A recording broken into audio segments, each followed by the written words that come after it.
Hello everyone and welcome back to Farmsland Farms. We're experiencing a warm Carolina December morning today. It's probably about 70 degrees even though it's about to be winter. But today I wanted to talk about our winter complex for 2021 to 2022. So here we have a bunch of different animals stacked up together, or not really stacked up. They have a pretty good spread. And here we got Loretta right beside me. She likes to stay right up on you. She's a very friendly animal. But I talked about the purpose of this last year, and I made a video on it. Just this is a little bit different. And you can probably tell last year we had goats and my donkey right beside some ducks. And the ducks did not have access to the goat pen. And another big difference between last year's winter complex and this year's winter complex is it was further into the woods. And that just had to do with how easy it was to move the goats to that point. And this year, you can see that there's a ton of different stuff going on in the winter complex. Part of that is because we got more animals.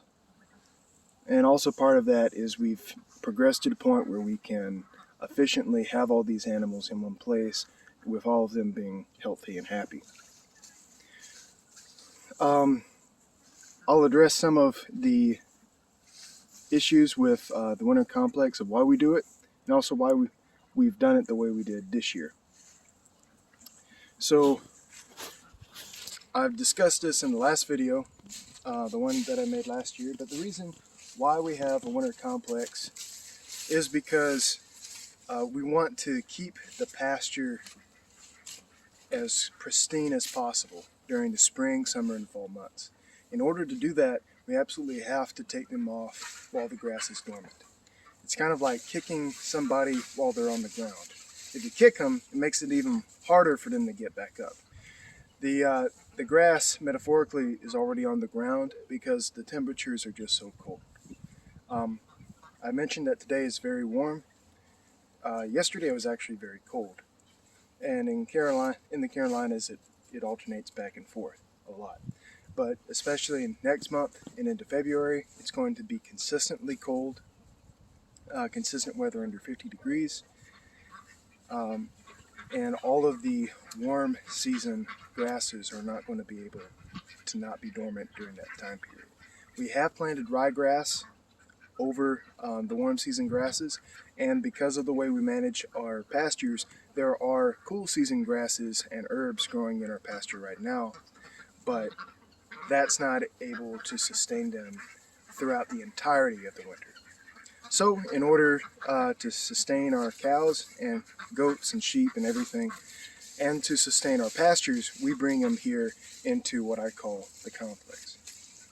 If you look at the fencing, it's not anything too terribly hard to put up. It's just T-posts and a combination of hog panels, as you see right here, with the 4 or 3 foot tall height, and the small panels or small holes at the bottom and the larger holes at the top. And then we also utilize cattle panels, which you can see over here. Why do we utilize both? We just have both lying around, and instead of buying more cattle panels, I just use hog panels. The difference practically in terms of this setup is the goats can jump out of the hog panels. So what we have to do is when we're attaching them to the T-post, we do have to raise them up using wire strips or rope or zip ties. The zip ties tend to break, so we don't always use them. I'd rather use the wire strips or some type of chain.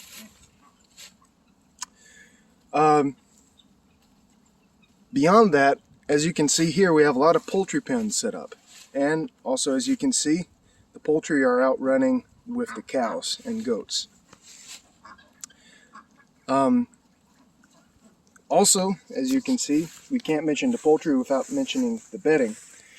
We put a ton of leaves out here. You can't really see a cow patty in this video. I can, because for one, the eyesight is better than the camera's vision, but two, I also know where they are because I keep close track on this paddock. But really, there's not a whole lot of visible cow patties. There are a ton underneath all these leaf mulch, though. And that's good because it makes compost. This mulch, what is mulch right now, is going to transform into compost over the winter. We're going to put a boar hog in it around March, and he's going to turn it up and aerate it. And this is going to be what we plant our crops in come May. And it's fairly deep. It'll get a lot deeper. There's a cow patty right there where I stuck my hand.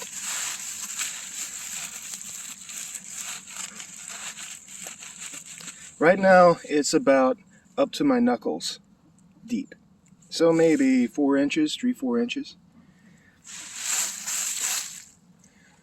The purpose of these birds being in here, especially the ducks and the chickens, is they're going to bill. The ducks will bill. You can see them right here. Hopefully they won't run away. The ducks will bill through the leaf mulch. They'll eat the leaves. Ducks love leaves. They'll eat some of the cow patties actually, and in so doing eating the parasites out of the cow patties so that they don't go back into the ecosystem for the cows to reconsume. But in addition to gaining nutrition, they're mixing the manure in with the bedding so that it becomes better compost. They're not going to do as good of a job as the hog will this spring, but it's a light aeration throughout the winter. Another reason that we put them in here, before I move on to my next point, the chickens are going to do the same thing, except they're going to scratch through the bedding instead of billing. The chickens are also a lot more adventurous. So I saw one on my trailer over there. That's how we load the leaf mulch. I work in the landscaping business, and all of our leaf mulch, not all, a lot of it comes from the forests around our farm, and that's a good point to have a forest, is because there's so much mulch you can gain out of it. But most of it comes from a landscaping business. But yeah, the chickens are, there she is, out in the woods. They like to roam around, and that can be a problem, which leads me to my next point. These cows, goats, sheep, and donkey, and Loretta actually has been following me around this entire time. But all of these animals will allow the birds some protection.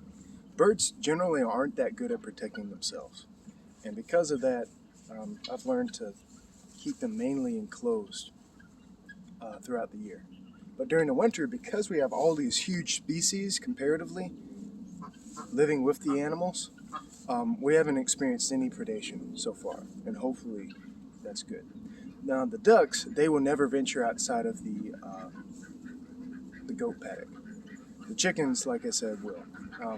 The key point to that, though, is that they'll always come back to roost in a pen at night. And so, moving on to talk about that pen, that's one of our Tom's Wellington. This is our chicken tractor. Have been moving it through the pasture throughout this fall, and it's fairly easy to move. We're still working with it.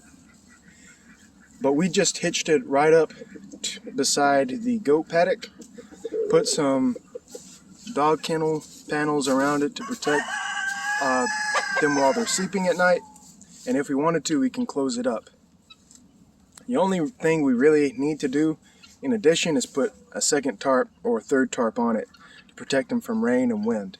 But besides that, they've been doing fine at night, and no matter how far they roam through the forests, through my parents' front yard, across the farm, they're going to come back here and roost on these roosts at night. And that's the key. If they did not do that, I would actually not have this system. But because they've been trained to do it, like I said, they've been in this pen throughout the fall. Because they had that training period, now they will do so. For ducks, it's going to be a little bit hard to get over there because of the pen. This is the duck pen, and they have a little duck pond right there that they can swim around in if they want. They have their feeder right there to protect it from the goats, because if the goats could, they will eat all of that in one day. And they can come in and out through this cattle panel gate that we have right here. So that this is our ducky door. The chickens could use it. I don't think they do.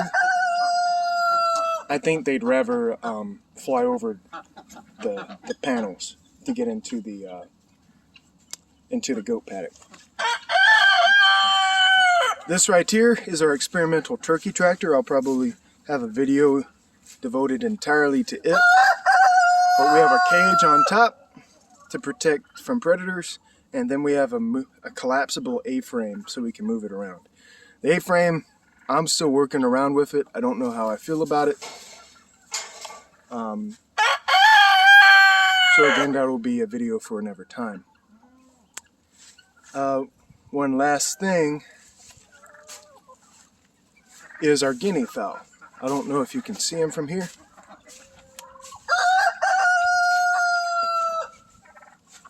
I'll make another video completely devoted to them.